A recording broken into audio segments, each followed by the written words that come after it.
오늘 9절부터 16절까지 본문은 비교적 짧고 단순한 내용을 기록하고 있습니다만은 여기에 우리의 연약한 모습과 그런 그들을 주님께서 신실하게 사랑하시고 놀라운 미래를 약속하시는 주님의 은혜가 참 아름답게 기록되어 있고 담겨져 있는 것을 봅니다.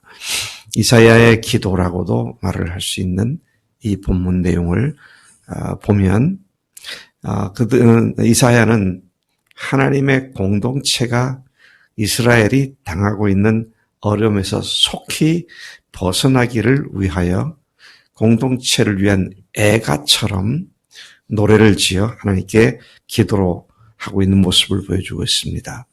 특히 그는 과거를 회상하면서 과거에 하나님께서 애굽을 강한 팔로 치시고 이스라엘을 극적으로 건져내신 하나님의 그 놀라운 역사를 회상하면서 속히 지금 자신들이 겪고 있는 곤경으로부터 건져주시라고 주님의 그 능력을 깨우셔서 그 능력으로 우리를 도와달라고 그런 기도를 하는 모습을 보여주고 있습니다.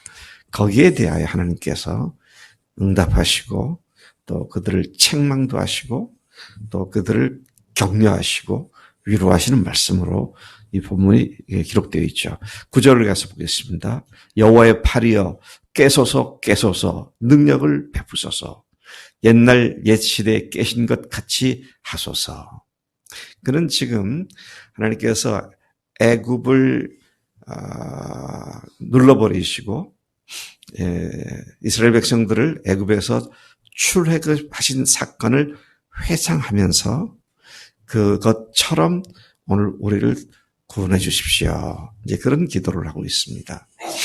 여러분 참 흥미로운 것은 이스라엘 백성들이 전 역사를 보면 출애굽 사건을 항상 되돌아 회상하면서 그런 하나님께서 오늘 우리와 함께 하실 것을 기도합니다.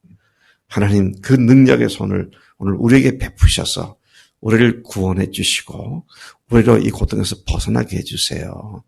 항상 출애굽 사건으로 돌아가서 그것을 디딤돌로 뜀틀로 여기고 하나님께 기도하는 모습을 봅니다. 여러분 이스라엘의 출애굽 사건이 그들에게 그런 의미를 가졌었는데 오늘 우리에게는 무엇이 우리들의 뜀틀이고 우리의 디딤돌이 됩니까? 예수님의 십자가와 부활 사건이 항상 되돌아보면서 실망 가운데 있을 때나 두려움 가운데 있을 때 주님께서 그렇게 우리를 위하여 죽으시고 부활하셨는데 주님 제가 무엇을 두려워하겠습니까? 주님의 은혜가 오늘 이 시간에도 더 나를 강력하게 사로잡아 나를 이끌어 주신 줄로 믿습니다. 우리는 마땅히 십자가 부활을 회상하고 자주 우리는 골고다 언덕을 올라가고 빈 무덤을 들여다보며 주님을 의지하는 그런 믿음의 자리에 들어가야 마땅한 줄로 믿습니다. 이사야는 출애굽의 상황에서 하나님이 행하신 놀라운 능력의 팔을 회상합니다. 여기 우리 첫 구절에 보니까 깨소서 깨소서 여호와의 팔이여 깨소서 이제 그런 이야기를 하죠. 그는 이어서 라합에 대한 얘기를 합니다. 라합을 점이시고 여러분 점인다는 말이 무슨 뜻이죠? 옷깃을 여미고 뭐가 아니라 고기를 점인다. 그렇죠? 네. 고기를 난도질을 해가지고 잘게 부수는 걸 우리가 고개를 점인다. 고기를 점인다. 그렇게 말을 합니다. 라합을 점이시고 성경에 나오는 라합은 두 종류가 있어요. 하나는 기생 라합이 나오고요. 또 하나는 애굽에 대한 애칭이라 그래야 될까? 애굽에 대한 별명이 라합입니다. 여기서는 지금 애굽을 얘기하는 것이죠. 라합을 점이시고, 그러니까 아주 완전히 애굽을 갖다가 난도질을 해가지고 조각을 만들어 버리시는 그 하나님의 역사함을 다시 회상하면서 그렇게 하신 하나님, 그런 표현을 하고 있는 것입니다. 앞서 30장에서 보면 30장 7절에서 보면 애굽의 도움은 헛되고 무익하니 그러므로 내가 애굽을 가만히 앉은 라합이라 일컬었느니라. 하나님께서 애굽을 일컬어서 가만히 앉아있는 라합이다. 그렇게 말을 하고 있습니다. 분노, 그 라합이란 단어의 의미가 헬라 히브리어 의미가 분노, 오만, 맹렬함, 자부심 등을 나타내는 상징적인 단어인데 원래는 이것이 바다에 있는 신화적인 괴물이었다. 그렇게 알려져 있어요. 신화 속에서는 괴물이 라합이었다. 근데 그 라합을 점이셨다. 하나님께서 난도질해서 조각을 만드셨다. 그러셨던 것처럼 그렇게 지금 말씀하고 있는 것이죠. 그다음에 용에 대한 이야기입니다. 용. 네? 용을 찌르신 이가 주님이셨으며 이것은 용 하면 옛뱀, 마귀, 귀신, 악마 이런 것을 얘기하는 것으로 볼 수 있지만 1차적으로는 히브리어로는 탄닌이라는 단어를 썼습니다. 이 탄닌이라는 말의 의미는 악어입니다. 악어. 그래서 여러분 잠언에서 나오는 말씀이 리워야단이란 그 괴물이 나오죠. 그것이 바로 탄닌 같은 말이 되는 것이죠. 자, 그것을 찌르신 하나님이십니다. 괴물을 죽이시고 찌르신 하나님. 그렇게 여기서 말하는 그 악어는 애굽의 바로를 상징하는 것으로 이해가 됩니다. 어거스투스, 그러니까 애굽을 정벌해서 로마 제국을 강대하게 만들기 시작한 어거스투스가 애굽을 정벌한 뒤에 만든 화폐가 동전에 악어 그림으로 되어 있어요. 악어를 무찌르는 장면으로. 자, 그래서 이제 용은 단순한 마귀 존재라기보다는 1차적으로는 여기서 애굽을 의미하는 것으로 이렇게 이해를 합니다. 그 애굽을 찌르신 것처럼 하나님 우리를 도와주십시오. 지금 그런 기도를 하고 있는 것이죠. 10절에 보니까 넓고 깊은 바닷물을 말려버리시고 그 깊은 바다 속에 길을 내어 구속받은 자들인 이스라엘을 위급한 상황에서 건너게 하시니가 주님이시지 않았습니까? 홍해를 건넜던 것을 회상하면서 이스라엘을 도우시라고 구원해달라고 애타는 마음으로 노래하듯 간구하는 그런 본문 말씀인 것을 봅니다. 이미 하나님께서 약속하셨지만 당장에 겪고 있는 고통을 면하게 해달라고 구원해달라고 지금 그렇게 얘기를 하는 것이죠. 11절에 가서 보면 여호와께 구속받은 자들이 돌아와 노래하며 시온으로 돌아오니 영원한 기쁨이 그들의 머리 위에 있고 즐거움과 기쁨을 얻으리니 슬픔과 탄식이 달아나리이다. 다시 하나님께 회복시켜 돌아올 때는 이렇게 큰 기쁨이 있을 것을 믿습니다. 그런 이야기를 하는 것이죠.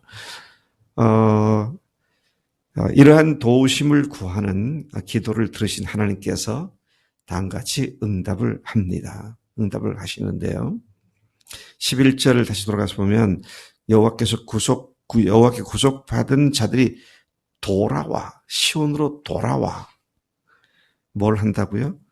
노래하며 영원한 기쁨이 그들 머리 위에 있고 즐거움과 기쁨을 얻을 것인데 따라서 슬픔과 탄식이 달아날 것입니다. 없어질 것입니다. 그러한 하나님이 약속하신 대로 약속의 땅으로 다시 돌아와 누릴 축복을 나열하면서 속히 이 고통을 없애주시고 그러한 것을 누릴 수 있도록 도와달라고 그렇게 지금 기도를 한 것입니다. 거기에 대한 하나님의 응답이 12절부터 16절까지 마지막까지 하나님께서 응답하신 말씀입니다. 하나님께서 이르시되란 말이 먼저 나오죠. 하나님의 응답입니다. 하나님은 다시 한번 분명하게 그들을 위로하시는 분이심을 밝혀주셨습니다. 이르시되 너희를 위로하는 자는 나 곧 나이니라. 너희들을 위로할 수 있는 자는 세상 천지 그 어디에도 없다. 내가 너희들을 위로한다. 여러분, 우리를 진정으로 위로하고 우리를 안아주실 분은 주님밖에 없는 줄로 믿습니다. 사람들은 일이 잘 되고 성공하면은 위로를 받게 되고 그렇게 생각하지만 그렇게도 할 수 있죠. 잠시 잠깐입니다. 주님만이 참된 위로자가 되시고 영원한 위로자가 되신다는 사실을 우리가 항상 깊이 생각해야 합니다. 그러게 이렇게 말씀하신 이유가 뭡니까? 그런데 하나님은 이사야를 질책하시기를 너는 도대체 어떤 존재이기에 어떤 사람이기에 죽을 사람을 두려워하며 풀같이 될 사람의 아들을 두려워하느냐. 도대체 어떻게 생겨먹은 놈이냐. 그런 말씀입니다. 참 어제 이 말씀 묵상하다가 주님께서 나에게 이렇게 말씀하시는 것 같다. 야, 박영철 너 도대체 어떻게 생겨먹은 놈이냐. 너란 놈이 저 뭐냐. 왜? 수시로 두려워하고 염려하고 넘어지고 그러잖아요. 그래서 참 하나님께서 이사야를 참 강한 질책을 하시는구나. 너는 어떠한 자이기에 죽을 사람을 두려워하며 풀같이 될 사람의 아들을 두려워하느냐. 죽어 없어져 버릴, 말라 비틀어져 버릴 풀같은 존재에 불과한 사람을 두려워하는 자는 하나님의 책망을 받을 수밖에 없습니다. 왜냐하면 왜 책망을 하시느냐 하면 그가 하나님보다 인간을 더 크게 여기고 있기 때문이다 하는 것이죠. 여러분 두려워하는 이유가 뭡니까? 사람을 두려워하는 이유가 뭐예요? 하나님을 두려워하지 않기 때문에요. 하나님이 어떤 분인지를 까먹고 있기 때문에요. 어떤 상황 속에서도 주님은 우리를 위로하시고 또 이끌어주시고 도우시는 주님이신 줄로 믿습니다. 13절을 보면 천지를 지으셔서 하늘을 펴고 땅의 기초를 정하고 인간인 너를 지으신 자인 여호와를 어찌하여 잊어버렸느냐. 까먹었다는 얘기잖아요. 순간순간 우리가 얼마나 자주 까먹습니까? 이 바보 같은 상태로 빠져들을 때가 얼마나 자주 있어요. 너를 어떻게 해서라도 멸망시키기 위해 준비하는 저 학대자의 분노를 어찌하여 항상 종일 두려워하느냐. 야, 하나님께서 이사야의 기도를 들으시고 그 심정을 꿰뚫어 버리시며 뭐라고 말씀하세요? 항상 종일 두려워하는 놈이구나. 그렇게 말씀하잖아요. 여러분 우리가 어떤 일을 당했을 때 그냥 냄비처럼 팔팔팔 끓다가 또 불만 꺼지면 싹 가라앉고 그런 존재가 돼서는 안 되겠어요. 냄비가 되지 말고 뭐가 돼야 될까요? 무쇠솥이 돼야 할 것 같아요. 쉽게 팔팔 끓지도 않지만 한번 끓으면 오래 가죠, 무쇠가. 주님 앞에서 그런 식으로 하나님을 잊어버리고 상황과 사람들을 두려워하는 이런 문제를 책망하시는 것을 보게 됩니다. 오늘도 우리도 이런 문제를 생각하지 않을 수 없어요. 사람들의 눈치를 살피고 사람들의 표정을 살피고 항상 사람들을 종일 두려워하는 그런 자세로 사는 것은 하나님을 제대로 믿는 자의 태도가 아니다. 그런 말씀인 것이죠. 14절 너희들이 염려하고 두려워하는 것과는 전혀 무관하게 너희가 결박된 포로의 신소로부터 속히 놓일 것이니 죽지도 않겠고 멸망의 구덩텅이에 빠지지도 않을 것이며 또 양식이 부족하여 굶지도 않을 것이다. 염려하지 마라. 너희들 그렇게 되지 않는다. 내가 분명히 너희들 먹을 것도 충분하게 주고 굶지 않게 할 거다. 15절 이렇게 확정적으로 말하는 내가 누구냐. 지금 하나님께서는 이사야에게 다시 하나님이 누군지를 다시 각인시키기 위해서 말씀하십니다. 나는 네 하나님 여호와라. 여러분, 이 말 한마디면 다 되는 거 아닙니까? 하나님께서 우리를 향해서 나는 너의 전능하신 하나님이다. 그건 나잖아요. 누가 감히 대적할 수 있으며 누가 감히 하나님의 장중에 있는 우리를 어찌할 수 있겠느냐. 주님께서 이렇게 확증적으로 다시 말씀하십니다. 나는 네 하나님 여호와라. 바다를 휘저어서 그 물결을 뒤흔들게 하는 자다. 와, 바다를 일렁거려서 파도가 치게 하고 하는 그것이 누가 하는 일이냐. 내가 하는 거 아니냐. 나는 그런 자다. 또 그렇기 때문에 내 이름은 만군의 여호와다. 만군이 뭐예요? 네, 만군이 뭐예요? 모든 군대의 하나님이시다. 하나님께서 모든 군대를 호령하고 지휘하시는 그런 하나님이다.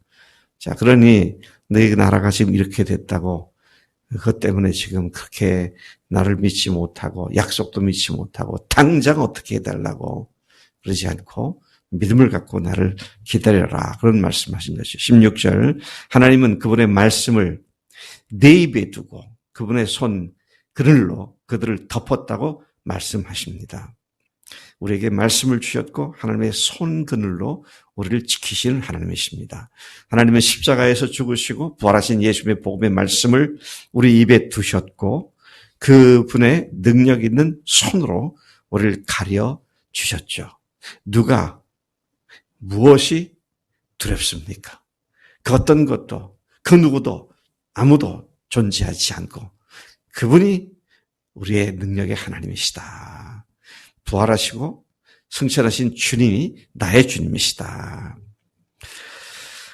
천지를 지으신 하나님께서 하나님의 택하신 백성 시온에게 너는 내 백성이라 말하기 위함이라 하시고 참 하나님께서 내가 내 백성이다. 그렇게 말하기 위함이라고 말씀하시면서 비틀걸음치게 하는 잔을 거둘 것이다. 너라고 비틀거리며 걷는 그런 삶을 제하여버리고 똑바로 아주 똑바로 걸을 수 있는 그런 일을 너에게 하시겠다. 이 약속은 예수님의 십자가 부활로 하나님의 자녀가 된 우리에게 영원히 하나님께서 확증한 하나님의 약속의 말씀인 줄로 믿습니다. 더 이상 비틀거리지 않고 똑바로 표대를 향해서 달려가는 우리가 되게 하실 줄로 믿습니다. 하나님 아버지 감사합니다. 이 아침에 이사야의 아버지 두려움 가운데서 속히 이 어려움을 해결해 달라고 하는 그 기도에 대하여 하나님은 철저히 하나님을 믿으라고 하나님이 함께 하신다고 말씀해 주신 것을 감사합니다. 저희들도 매일매일의 삶에 닥치는 여러 가지 어려움들이 있습니다만은 주님이 우리와 함께 하시기 때문에 만군의 여호와 하나님께서 우리의 아버지시고 예수님께서 우리와 함께 하시기에 성령님께서 함께 하시기에 좀 더 두려워하지 않고 믿음의 닻을 주님 자신께 깊이 내려 흔들리지 않고 비틀거리지 않는 삶을 살도록 인도해 주시는 줄로 믿습니다. 주님만 믿고 의지하고 달려가겠습니다. 감사하고 예수님의 이름으로 기도를 쌉나이다. 아멘. 아멘.